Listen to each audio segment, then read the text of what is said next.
اتنا میں ایک مرتبہ مل کے آواز بلند صلوات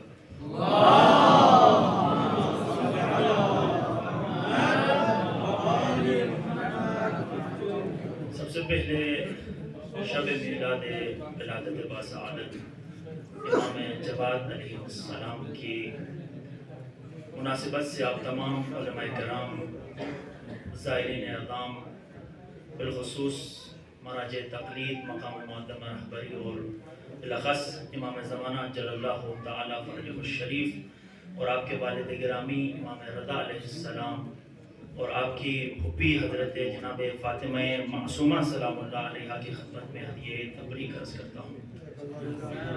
ثانیاً علماء کرام کی محفل ہے، میں انتہائی جسارت کے ساتھ میں تمام علماء کرام سے معذرت چاہوں گا، چونکہ ایک قوی وجود انسان اپنے سے قوی وجود کو کسی محفل میں دیکھتا ہے، اپنے سے کسی بڑے کو دیکھتا ہے، یقیناً اس کے لیے پڑھنا، اس کے لیے بیٹھنا، اس کے لیے بولنا سخت ہو جاتا ہے۔ میں علماء کرام سے معذرت چاہتے ہوئے اگر بندہ حقیر سے الفاظ میں، محتوا میں اگر کسی قسم کی غلطی ہو جاتی ہے تو اس امید کے ساتھ انشاءاللہ مجلس کے بعد مجھے آگاہ فرمائیں گے۔ میں فقط امام علی علیہ السلام کے اس قول کو اپنے ذہن میں رکھتے ہوئے آج کے اس جشن میں حاضر ہوا ہوں۔ ایک مرتبہ جناب ابو ذر یا جناب سلمان نے ایک محفل میں تشریف فرما تھے، امیر المومنین علی بن ابی طالب کی ذات مخاطب ہوئی جناب ابو ذر سے، ابو ذر جاؤ کچھ نصیحت کرو۔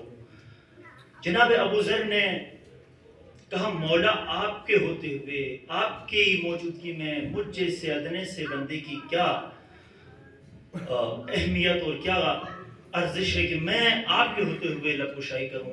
اس وقت امیر المومنین کے عظیم وہ جملے میں ان کو مد نظر رکھتے ہوئے آپ کی خدمت میں حاضر ہوں، فرمایا اے ابو ذر جاؤ، اس لیے کہ ایک دوسرے کو نصیحت کرنے سے انسان کا دل زندہ ہوتا ہے۔ انشاءاللہ اگر کوئی غلطی، کوئی کمی الفاظ میں ہوتی ہے تو آپ مجھے مطلع فرمائیں گے۔ ایک مرتبہ مل کے بآواز بلند صلوات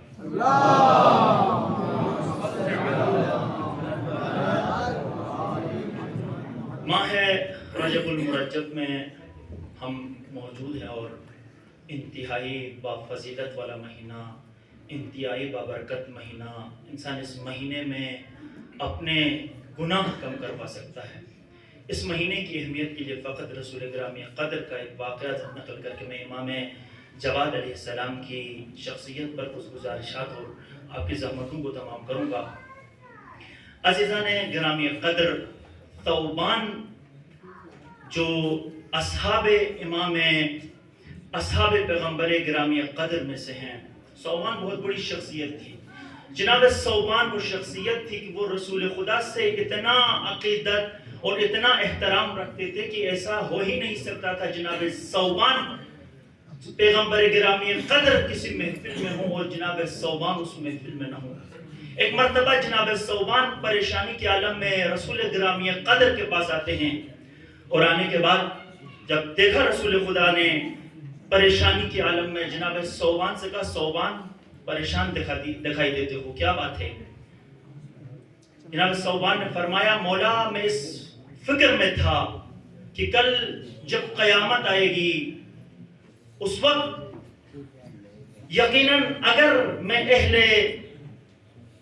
جہنم میں سے ہوا تو میں آپ کو دیکھ ہی نہیں سکوں گا، اور اگر میں اہل بہشت میں سے بھی ہوا تب بھی میں آپ کو نہیں دیکھ سکوں گا، اس لیے کہ آپ کا مقام اور آپ کی منزلت اتنی ہوگی کہ مجھے اس مقام تک نہیں پہنچایا جائے گا۔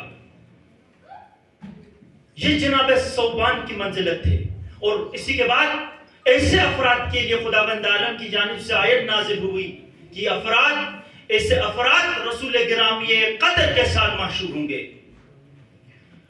جناب ثوبان نقل کرتے ہیں پیغمبر گرامی قدر سے، ایک دفعہ ہم پیغمبر گرامی قدر کے ساتھ ایک قبرستان میں تشریف لے گئے، اور وہاں پر پیغمبر گرامی قدر چند قدم چلتے ہیں اور اس کے بعد رک جاتے ہیں، چند قدم چلتے ہیں اور اس کے بعد رک جاتے ہیں۔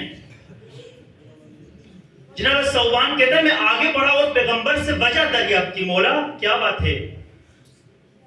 اس وقت پیغمبر گرامی قدر نے شدید گریہ کرنا شروع کیا اور کہا صوبان میں ایسے عالم کو دیکھ رہا ہوں کہ اس قبرستان میں بہت سے ایسے افراد ہیں جو عذاب میں مبتلا ہے اور جن کی آوازوں کو جن کے گریے کو میں سن رہا ہوں. اور جناب رسول گرامی قدر نے فرمایا اے کاش یہ افراد اگر ماہ رجب کے عظیم مہینے میں ایک دن روزہ رکھتے یا ایک رات خدا بند عالم کی بارگاہ میں ہوتے, اپنی پوری رات بارگاہ خدا بندی میں عبادت میں گزارتے تو آج اس عذاب میں مبتلا نہ ہوتے. عزیزان گرامی قدر عظیم مہینہ ہے ماہ رجب المرجب. بعض اوقات انسان ایک گران بہا شیخ کو, ایک بہت بڑے عظیم انسان کو, ایک بہت بڑی ارزش مند شیخ کو, ایک بہت بڑے زمانے کو انسان سستی کی وجہ سے, اس شیخ کی نسبت شناخت نہ ہونے کی وجہ سے کھو دیتا ہے. لیکن میں اور آپ جس محضر میں جس جگہ پر تشریف فرما ہے یہ وہ جگہ نہیں ہے کہ ہم ماہ رجب جیسے عظیم مہینے کو, اس کے ساعات کو, اس کے لمحات کو اپنی زندگی سے کھو دیں. اس مہینے کو درک کرنے کی ضرورت ہے, اس مہینے کو سمجھنے کی ضرورت ہے, اس مہینے کو جس مہینے کو خداوند عالم نے اپنا مہینہ قرار دیا ہو, بہت فضیلت مہینہ ہے. انشاءاللہ علماء کرام اس مہینے سے استفادہ کریں گے. ایک مرتبہ مل کے بآواز بلند صلوات.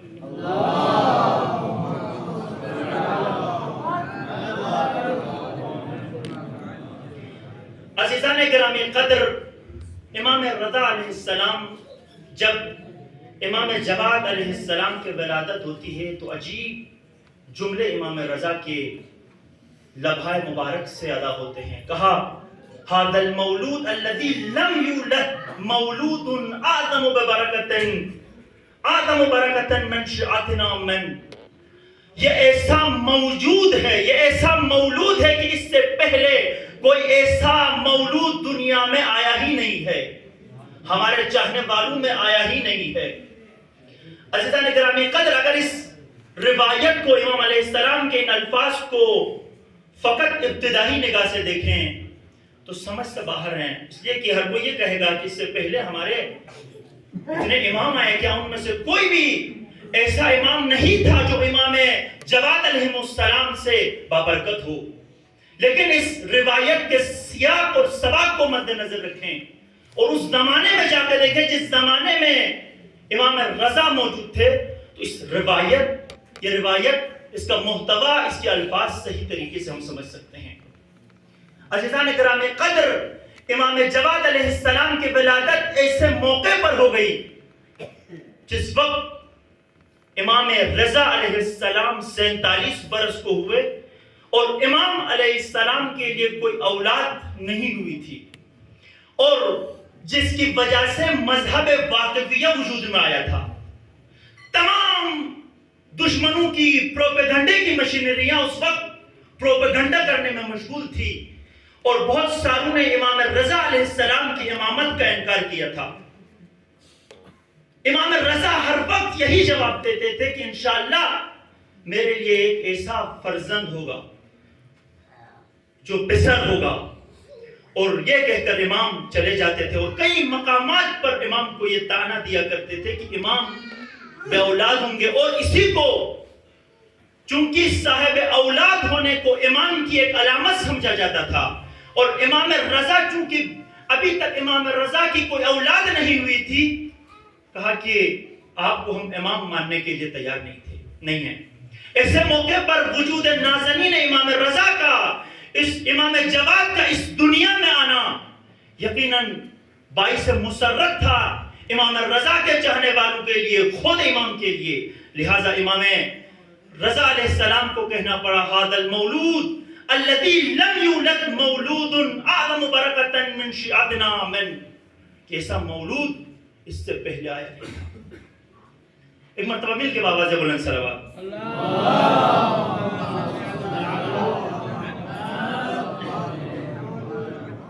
اور عزیزان گرامی قدر, یہ پروپیگنڈے کی مشینریاں اگرچہ ہم آج بھی اس کو دیکھتے ہیں کہ جب بھی کوئی بڑی شخصیت, جب بھی کوئی الہی رہنما, جب بھی کوئی الہی لیڈر اس دنیا میں اس کے خلاف پروپیگنڈا شروع کرتے ہیں. آج انقلاب اسلامی کے خلاف آپ دیکھتے ہیں کتنے پروپیگنڈے ہوتے ہیں.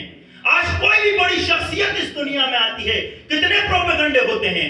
اس وقت بھی یہی دور تھا, یہی زمانہ تھا کہ امام رضا, امام جواد کی جب ولادت ہوتی ہے اس کے بعد بھی یہ پروپیگنڈے کی مشینریاں خاموش نہیں رہتی, دشمن خاموش نہیں رہتا. کہا کہ نعوذ باللہ امام جواد امام رضا کی اولاد میں سے ہی نہیں ہے. کہا کہ امام رضا سے کئی بار تقاضا کیا ہم قیافہ شناس کے پاس لے کے جائیں گے اور دیکھیں گے کہ یہ آپ کی اولاد ہے یا نہیں ہے.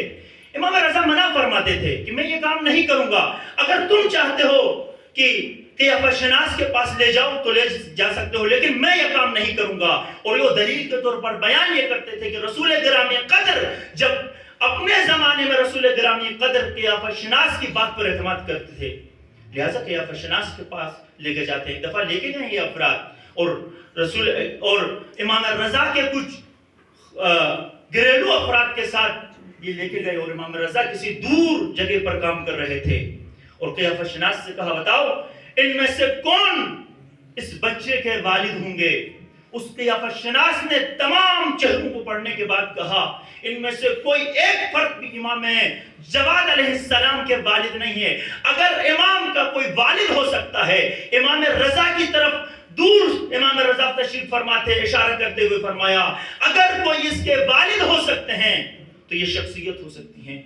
اسی اسنا میں امام رضا علیہ السلام تشریف لاتے ہیں اور آنے کے بعد قیافہ شناس کہتے ہیں یہی امام اس بچے کے والد ہیں. ایک مرتبہ مل کے آواز بلند صلوات.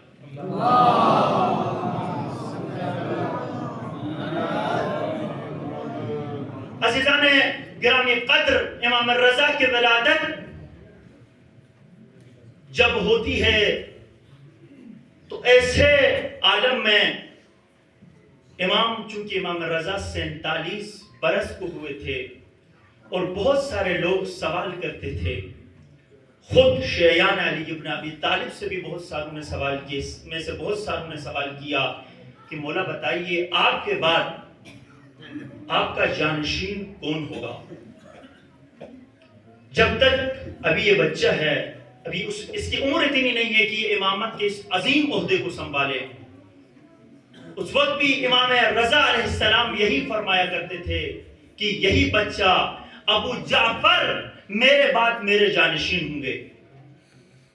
اور اس کے بعد بھی امام رضا جب اس دنیا سے چلے گئے, امام جواد علیہ السلام کے امامت کے اوپر مختلف اشکالات کیے. چونکہ مکتب اہل بیت میں امام جواد پہلے وہ امام تھے جو انتہائی کم عمری میں امامت کے اس عظیم عہدے پر فائز ہوئے تھے. اگرچہ اس کے بعد امام علی النقی اور امام زمانہ جل اللہ تعالی فرجہ الشریف, ایک مرتبہ مل کے بآواز بلند صلوات.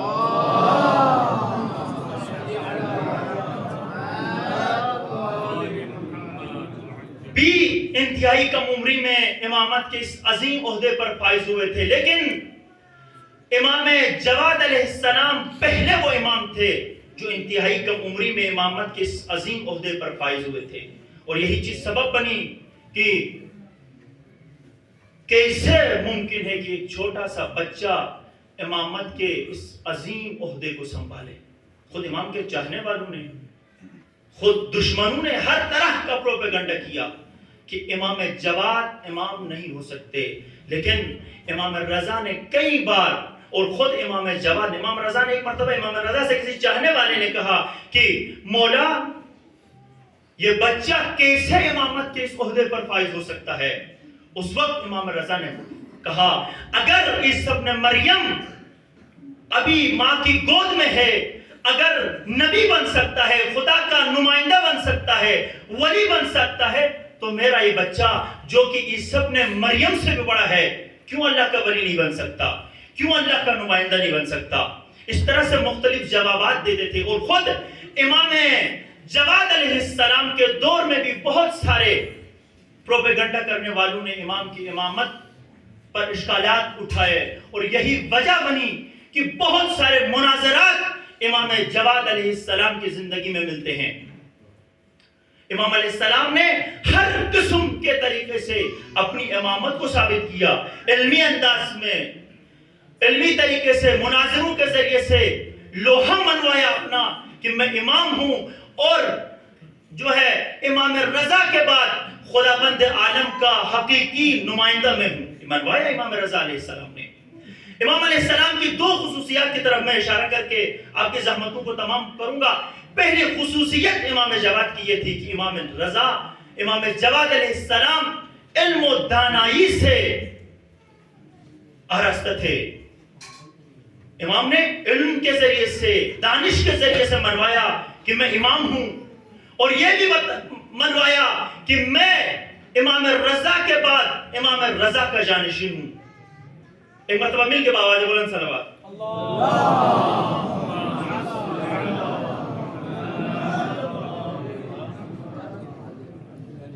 عزیزان گرامی قدر، امام رضا جب امام جواد کی امامت کا انکار کرتے تھے، اور مختلف جب مامون جب ہوتا تھا، جب معتصم عباسی کا زمانہ تھا، ہر زمانے میں مختلف مناظرات رکھے گئے۔ ایک مناظرہ جو یحییٰ بن اقسم کے ساتھ ہوا، اور اس مناظرے میں علماء مجلسی فرماتے ہیں کہ امام نے ایک مسئلے سے 30,000 مسئلے امام نے اس چھوٹی سی اور مختصر محفل میں دریافت کیے۔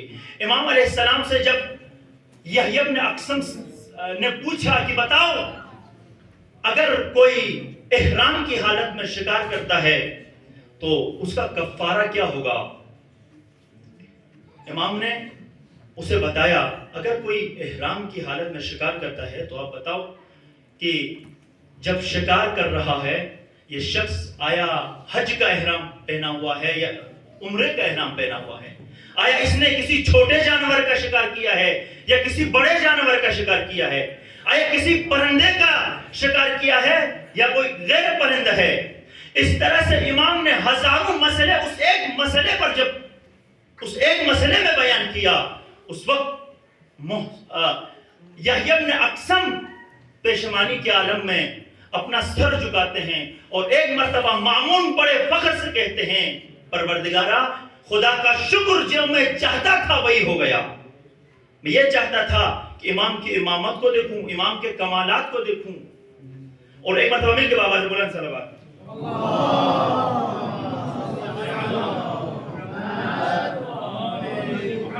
معتصم کے زمانے میں اور ایک محفل سجی گئی جس میں امام جواد علیہ السلام بھی موجود تھے۔ اس محفل میں ایک راہزن، ایک چور، اسے باندھ کے لایا گیا تھا، اور مختلف علماء کرام اس زمانے کے وہاں پہ مفتی بیٹھے ہوئے تھے،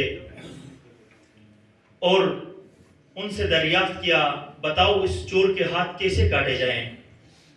کسی نے کہا اس کے ہاتھ کوہنیوں سے کاٹے جائیں، اور ہر کوئی کسی نے کہا اس کے ہاتھ کو کلائیوں سے کاٹا جائے۔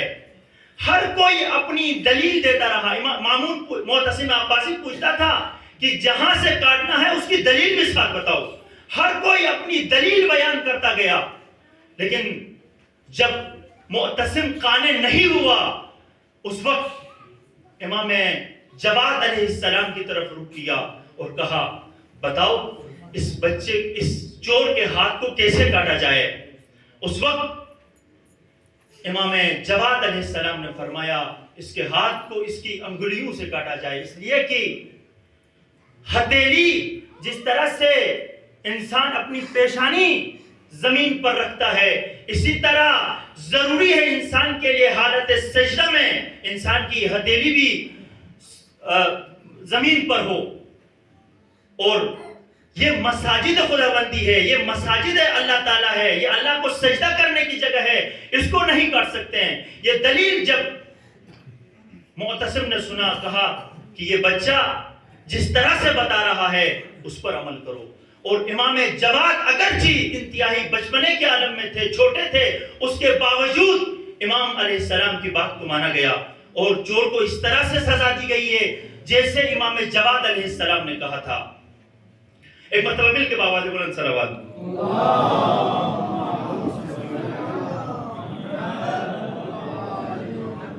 دوسری اہم خصوصیت امام جواد علیہ السلام کی، عزیزان گرامی قدر، ائمہ معصومین کے جتنے اسما ہیں، جتنے القابات ہیں، وہ القابات یقیناً ایک کمال کی طرف اشارہ ہے۔ امام جواد علیہ السلام کا جو لقب ہے جواد، یہ امام کے جود و بخشش کی طرف اشارہ ہے۔ امام چونکہ جو کوئی جہاں پر ملتا تھا امام اسے عطا کرتے تھے۔ ایک مرتبہ کسی نے امام سے سوال کیا، مولا آپ اپنے کرم سے مجھے کچھ عنایت کریں۔ امام جواد نے فرمایا میں تمہیں اپنے کرم سے کچھ عطا نہیں کر سکتا، اس لیے کہ میرا کرم، میرا جود خداوند عالم کے جود سے متصل ہے، اور خدا کا جود بے نہایت ہے، میں تجھے بے نہایت عطا نہیں کر سکتا۔ سائل نے سوال کو پلٹا دیا اور کہا بس تم مجھے میری ظرفیت کے تحت، میری قابلیت کے تحت، میرے ظرف کے تحت مجھے عطا کریں۔ اس وقت امام جواد علیہ السلام نے اسے 200 درہم دیے۔ اگر آج کے تمان میں اگر حساب کروں تو کہیں تمان، ملین تمان بن جاتے ہیں۔ یہ کرم ہے، یہ جود و کرم ہے اس گھرانے کا۔ اور روایات میں ملتا ہے اگر کوئی مادی مشکلات کے لیے اگر کسی امام سے متوسل ہونا ہے تو امام جواد علیہ السلام ہے۔ امام جواد علیہ السلام سے متصل ہونا، مادی ضروریات کو اگر کوئی محتاج ہو تو امام جواد کے در پر جائے۔ ایک مرتبہ مل کے بابا سے بلند صلوات۔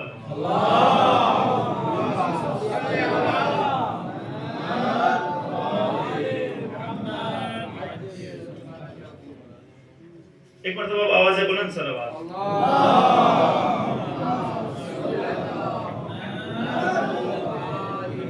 آخر میں امام جواد علیہ السلام کی ایک نصیحت اپنے چاہنے والوں کے لیے، اور اس کے بعد آپ کی زحمتوں کو تمام۔ امام جواد علیہ السلام فرماتے ہیں کہ کسی بھی مومن کے لیے 3 قسم کی خصوصیات اس مومن کے اندر ہوں۔ پہلی التوفیق من اللہ، کہ ایک مومن ہمیشہ خدا سے توفیق کا طلبگار ہو۔ ہم میں سے ہر کوئی حوزہ علمی قم میں ہونا خداوند عالم کی جانب سے بہت بڑی توفیق ہے۔ زائرین گرامی قدر کا زیارت پہ آنا خداوند عالم کی طرف سے بہت بڑی توفیق ہے۔ ہم سب کا اس جشن میں آنا خداوند عالم کی جانب سے بہت بڑی توفیق ہے۔ لہذا ہمیشہ مومن کو چاہیے کہ وہ خدا کی توفیق کا طلبگار ہو، ہمیشہ خدا سے توفیق چاہیں۔ اور دوسری اہم خصوصیت امام جواد کی نگاہ میں یہ ہے کہ وَوَاعِظًا مِن نَفْسِهِ، انسان اپنے اندر ایک واعظ پیدا کرے جو اسے ہمیشہ اس کی خوبیوں کی تعریف کرے اور اس کی خامیوں کی مذمت کرے۔ اگر انسان کے اندر کا واعظ اگر انسان کے اندر موجود ہو تو انسان کو ہمیشہ خامیوں کی طرف متوجہ کرتا ہے، انسان کی خوبیوں کی طرف اسے متوجہ کرتا ہے، اور خوبی کی بنا پر اسے سراہتا ہے اور خامی کی بنا پر اسے اس کی مذمت کرتا ہے۔ لہذا انسان کے اندر یہ عظیم صفت انسان کے اندر موجود ہونی چاہیے۔ اور تیسری اہم ضرورت ایک مومن کو یہ ہے کہ وہ مومن قبول ممن ینصحہ، کہ اگر کوئی بڑا اسے نصیحت کرتا ہے اپنے تجربے کی بنا پر، اپنے کیے ہوئے تمام تجربات کی بنا پر اسے نصیحت کرتا ہے تو اس نصیحت کو قبول کریں، اس نصیحت کو مانیں اور اس کو اپنانے کی کوشش کریں۔ انہی کلمات کے ساتھ میں پروردگار عالم کی بارگاہ میں دعا کرتا ہوں، پروردگارہ ہماری اس قلیل سے عبادت کو اپنی بارگاہ میں قبول و منظور فرما۔ پروردگارہ اس جشن میں موجود تمام مومنین کی جو بھی دلی حاجات ہیں انہیں پورا فرما۔ پروردگار اعلیٰ، ایک برادر کی ایک بچی بیمار ہے، پروردگارہ آج کے اس امام کے توسل، امام جواد سے متوسل ہوتے ہیں، پروردگارہ اسے جلد و جلد شفاء کلی و عاجل عطا فرما۔